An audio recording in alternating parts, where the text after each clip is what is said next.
الرحمن الرحيم الملك القدوس السلام المؤمن المهيمن العزيز الجبار. الله الرحمن الرحيم الملك القدوس السلام المؤمن المهيمن العزيز الجبار. Assalamu alaikum wa rahmatullahi wa barakatuh. Welcome to another episode about the beautiful names of Allah subhanahu wa ta'ala. Today we are going to speak about Al-Zaahir, the manifest, Al-Baatin, the hidden. And as we said in the last episode, that ayah of Surah Al-Hadith in which 4 names of Allah are mentioned. هو الأول والآخر والظاهر والباطن وهو بكل شيء عليم.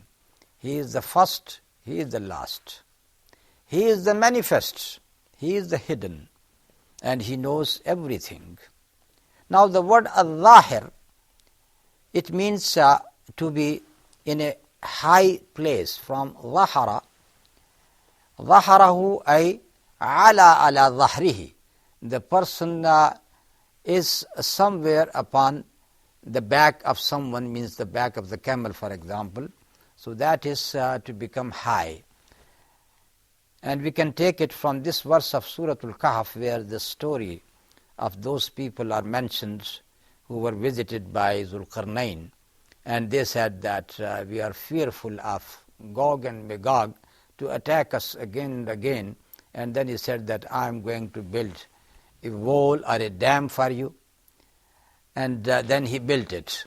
And then this ayah, فَمَا اسْطَاعُوا أَن يَظْهَرُوهُ وَمَا اسْتَطَاعُوا لَهُ نَقْبًا.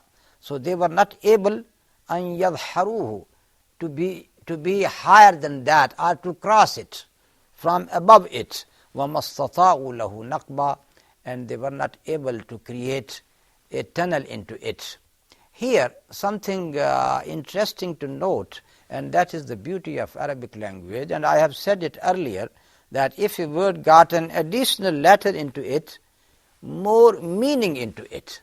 Now look at the word فَمَسْتَعُوا and then وَمَسْتَطَعُوا. The word مَسْتَطَعُوا got an additional ta here, which is not found in the word فَمَسْتَعُوا. What is the difference here? Because in istita'a, the meaning of doing something out of your ability is more than in the word famasta'u. Crossing something from above is negated here, because that is a bit easier to cross something from above. But to make a tunnel in a very solid wall is very difficult. So this is why the word فَمَسْتَطَاعُوا لَهُ نَقْبًا is mentioned here, that they were not able even to create a tunnel into it. Now coming back to our discussion, the second meaning of Al-Zaahir is Al-Ghalib alladhi la yughlab. The person who is dominant and no one can defeat him. فَأَيَّدْنَا الَّذِينَ آمَنُوا عَلَىٰ عَدُوِّهِمْ فَأَصْبَحُوا ظَاهِرِينَ. That is the end of Surah Al-Saf, that we have supported the believers upon or against their enemies. فَأَصْبَحُوا ظَاهِرِينَ. So they became dominant. So that is the second meaning. And in one of the hadiths of the Prophet ﷺ, he said, لَا تَزَالُ طَائِفَةٌ مِّنْ أُمَّتِي ظَاهِرِينَ عَلَى الْحَقِّ لَا يَخَافُونَ فِي اللَّهِ لَوْمَةَ لَائِمٍ إِلَىٰ أَنْ يَأْتِيَ أَمْرُ اللَّهِ. A faction or a group from among my ummah will remain zahirin. Either you can say manifest, always be recognized, or you can say the dominant, and they would remain upon the truths, and they are not going to fear in their actions the blaming of any blamer until the last command of Allah subhanahu wa ta'ala comes. So these are the two meanings of the word Al-Zaahir. Allah subhanahu wa ta'ala is apparent, He is manifest, and because of that attribute of Allah, everything becomes apparent for us. For example, without the sun you can't see, because the sun is manifest. This is why, because of the manifestation of the sun, everything becomes zahir for you. If it is darkness, you can't see anything. In the same way, Allahu nuru samawati wal ard. Allah is the light of the heaven and the earth. The infidel, the non-believer, is living in complete darkness, in utter darkness. He got no light to see. He does not know what is the objective of the man. Why is he created in this earth? Where he is going to end up? Why Allah subhanahu wa ta'ala has created him? He does not know anything because he is living in the darkness. The moment he believes in Allah, the whole universe becomes enlightened for him. Allahu nuru samawati wal ard. Allah is the light of the heaven and the earth. So with Allah, wa huwa zahir, everything becomes manifest. And Allah subhanahu wa ta'ala has placed the evidence for His oneness, for His existence everywhere in this universe. As one of the poets in Arabic has said, وَفِي كُلِّ شَيْءٍ لَهُ آيَةٌ تَدُلُّ عَلَىٰ أَنَّهُ وَاحِدٌ. In everything there is a sign which is showing that He is wahid, He is one. As one of the Arab has said that if you find a dung, al-ba'ra, if you find a dung in the desert, you will say, oh, a camel has passed from here. If you see the smoke, it means that there must be a fire under it. And when you see all this universe, with this land, the mountains, the sun, the moon, everything in this universe, all of them, they are telling us that there should be a creator behind them. And this is how Allah subhanahu wa ta'ala becomes manifest. Even if you find something written, a good writing, don't you think first thing which comes to your mind that there must be a writer who has written it. And that writer, that person who has written such a good writing, he must be a very intelligent person. He must got a good knowledge. And this is how from that few words you are led to find out the writer. Let alone the whole universe. Why don't you get to Allah subhanahu wa ta'ala by thinking deep about the universe? And that is the very same evidence which was advanced by one of the great Imams, Imam Abu Hanifa, rahmatullahi alayhi, when he was asked by some atheist to have a dialogue with them about the existence of Allah subhanahu wa ta'ala. He was invited at an appointed time, but he did not reach on that time. He was late. Now that atheist with all the people, they were sitting waiting for the Imam. When Imam came, they asked him the first question, why are you late? Because you used to be very punctual. Now Imam said to them, yes, I wanted to come to you, but there was a river between you and me, and I have to find out a boat to cross it to you. And there was no boat at all. So I was just thinking how to cross the river. Then at once I saw a strange thing. I saw that the trees growing on the bank of the river, they started falling. And from them, the planks, the wooden planks, came out springing, joining themselves together, nailing themselves together, turning into a boat by itself. And once the boat was ready, it sprang into the water. And then I boarded it, and then the boat started floating towards the other end until I came to you. After listening to this story, all of them said, those atheists, Imam, you are telling a lie. He said, how come I say to you a lie? They said, because the trees are not going to turn into wooden planks by themselves. There must be some person to cut them into pieces and then turn them into wooden planks. And these wooden sheets are not going to join by themselves. there should be someone to nail them and to put them into a boat. And then the boat is not going to spring or jump by itself into the water. There should be someone to push it into the water. So this is why they say that you are lying to us. And Imam Abu Hanifa rahmatullahi alayhi said to them that when you think that a boat can't come into existence by itself, how do you say that this whole universe with all its planets and stars, everything in it can come into existence by itself? Is it possible? No, it is not possible. And this is how he won the case that day. And Allah subhanahu wa ta'ala also has mentioned, He has derived our attention to things around us. For example, these ayat of Surah Al-Ghashiyah, أَفَلَا يَنْظُرُونَ إِلَى الْإِبِلِ كَيْفَ خُلِقَتْ وَإِلَى السَّمَاءِ كَيْفَ رُفِعَتْ وَإِلَى الْجِبَالِ كَيْفَ نُصِبَتْ وَإِلَى الْأَرْضِ كَيْفَ سُطِحَتْ. Don't they see towards the camels how they are created? And to the heaven above them, how it has been made lofty upon them. To the mountain around them, how they have been fixed on the lands.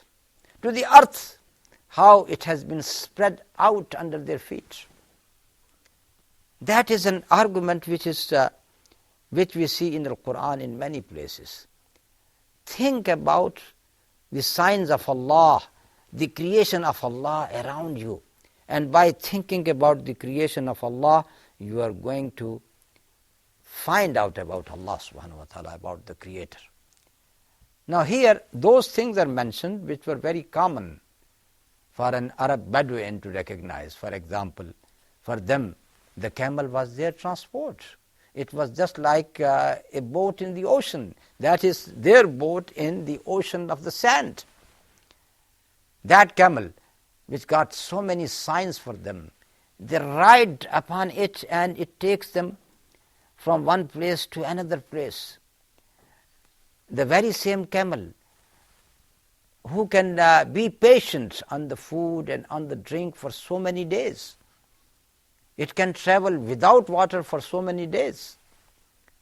The very same camel, which they use it for transport, they use it for their food as well. They use it for their milk as well.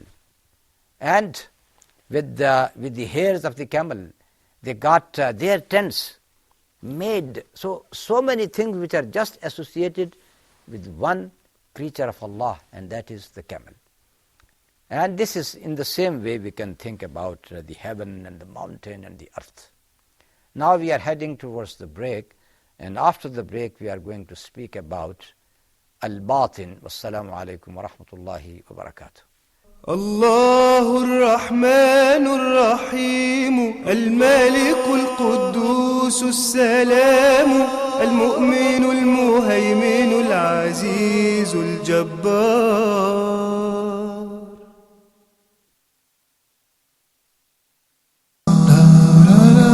Back to the Prophet. Join Sheikh Amar in the program Back to the Prophet, wherein he teaches us practical lessons from the Prophet's life and how this can help us to overcome our challenges in the present. We talk about the life example of the Prophet Muhammad, peace and blessings be upon him, seeking guidance for ourselves. In the early days after the revelation of the Holy Quran, the Muslims were greatly persecuted, so much so that quite a few Muslims had to leave Arabia and migrate to Africa to live among Ahl Kitab, Christian people who followed the gospel of Christ.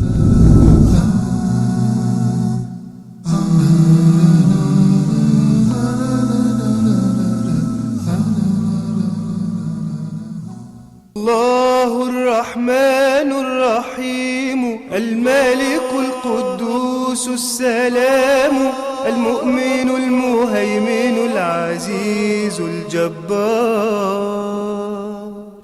Assalamu alaikum wa rahmatullahi wa barakatuh.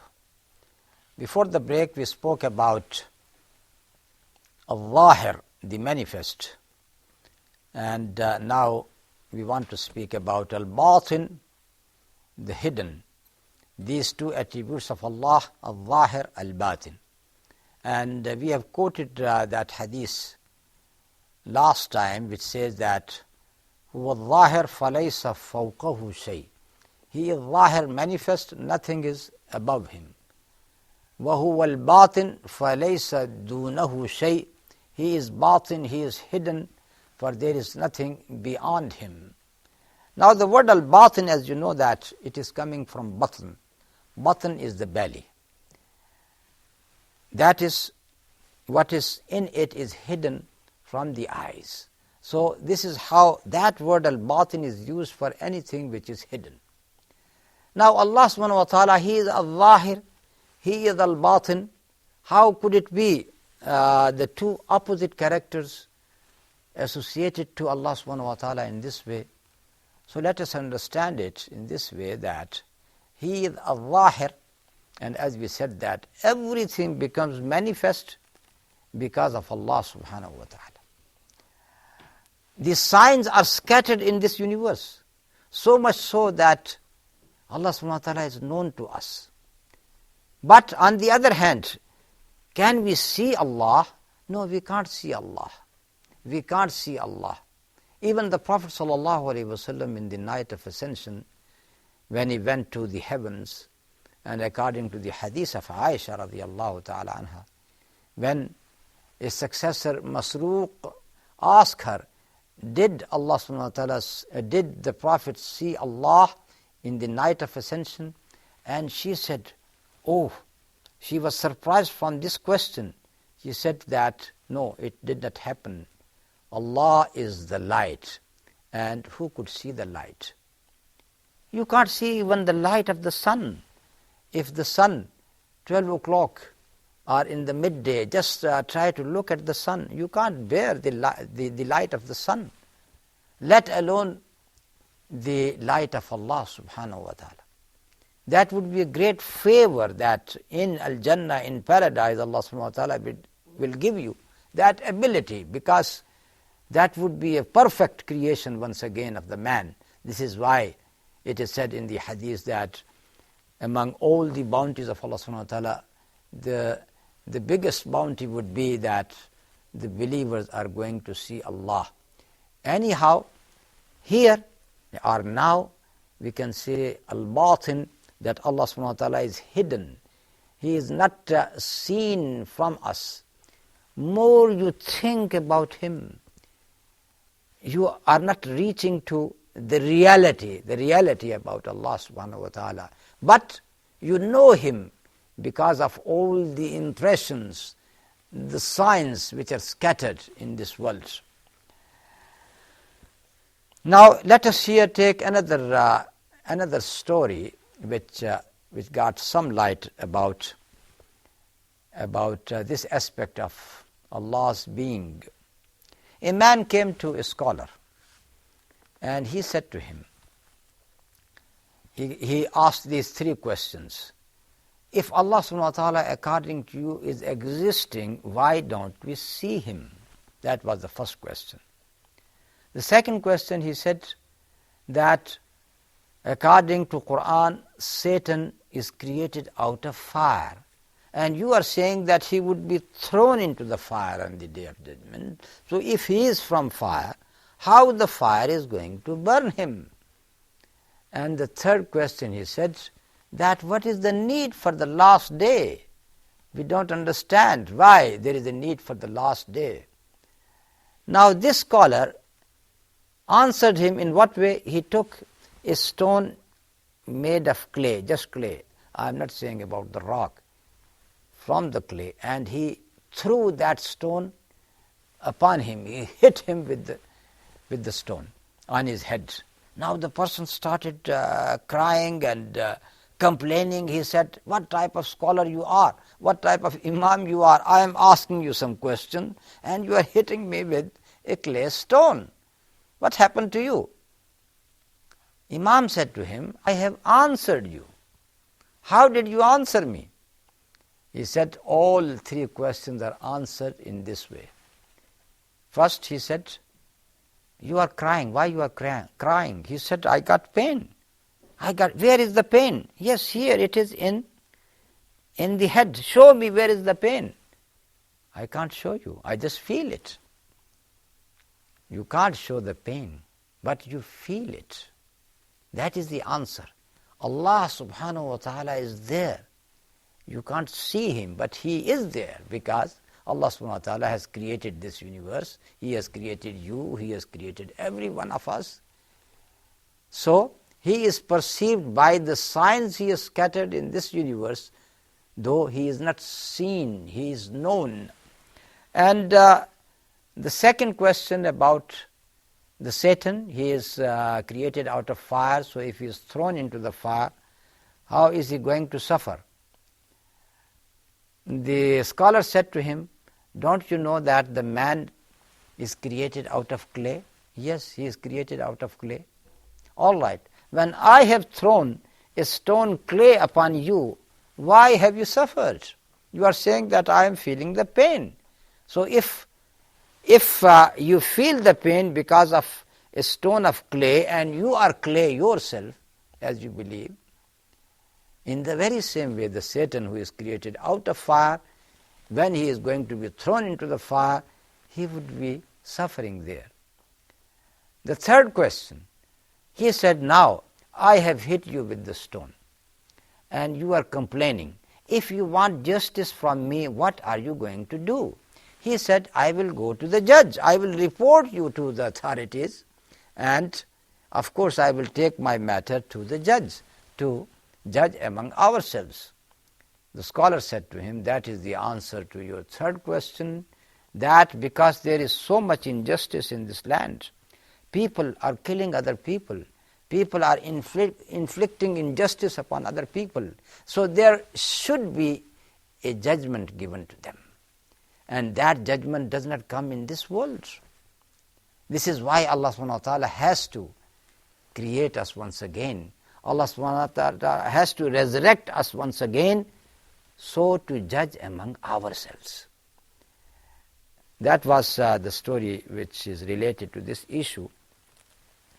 Now coming back to the word Al-Baatin, let us take this saying of Isa alayhi salam on the Day of Judgment, when Allah subhanahu wa ta'ala asked him this question, that did you say to the people, declare me and my mother as two gods? He said, no. If I have said it, you must have known it. And he said, Anta ta'lamu ma fi nafsi wa la a'lamu ma fi nafsik. Because you know what is in my nafs and I don't know what is in your nafs. That is because Allah subhanahu wa ta'ala, that is the other meaning of Al-Baatin. Allah subhanahu wa ta'ala knows everything which is in our Baatin. What we disclose and what we hide, Allah subhanahu wa ta'ala knows them. But as far as Allah's being is concerned, we don't know about Him. We don't know many things about Him. And this word Al-Baatin, we have read the ayat of Surah Al-Hadid, that dialogue between the hypocrites and the believers on the Day of Judgment. Here that word has been used. So let me quote them once again, that the hypocrites would be saying to the believers on that day, to the believers when they see them walking into the light, they would say to them, wait for us and give us some of your light.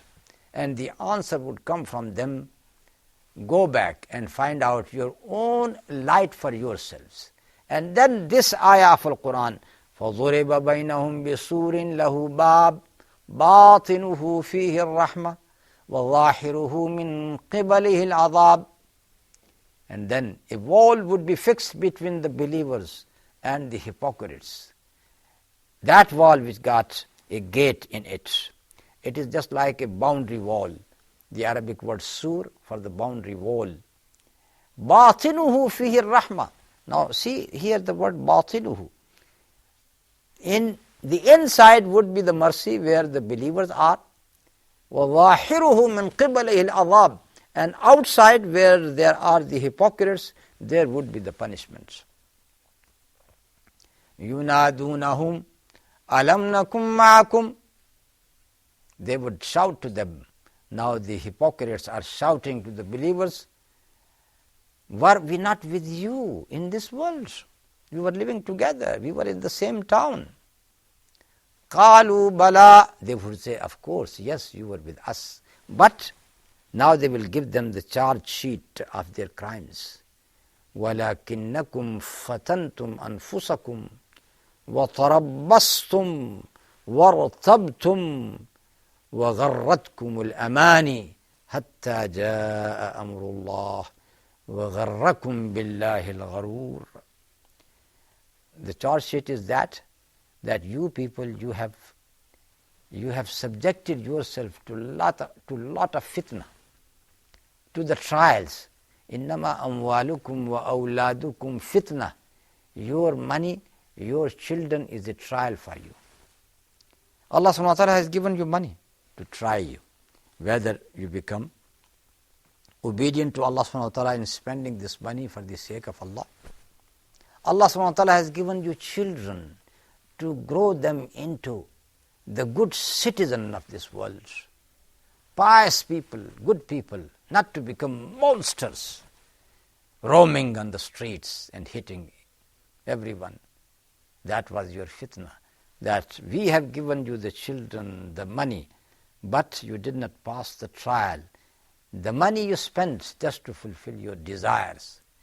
The children, you turn them into disobedient to Allah subhanahu wa ta'ala.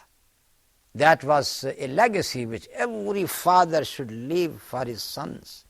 The legacy of Iman, the legacy of Islam, but you did not do that. And then, وَتَرَبَّصْتُمْ. You were always in hide to see what is going to happen to the believers. If they are defeated, you rejoice upon their defeat, because your hearts were not with them. وَارْتَبْتُمْ. And you were always doubtful about the promises of Allah subhanahu wa ta'ala. He promised you a vast Jannah, so vast that all the heavens and the earth could fit into it, but you did not believe in those promises. And then you were always led by your false hopes and desires. And then you were persuaded by the Satan until the last command of Allah subhanahu wa ta'ala has come to you. These are the few things we could have said about the attribute of Allah, Al-Baatin. And with this we come to the end of this session. Wassalamu alaikum wa rahmatullahi wa barakatuh.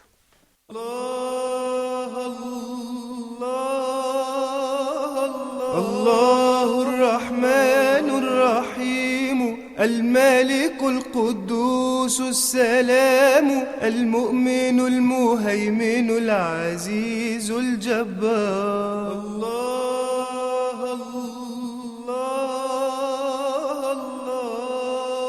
الله الرحمن الرحيم الملك القدوس السلام المؤمن المهيمن العزيز الجبار.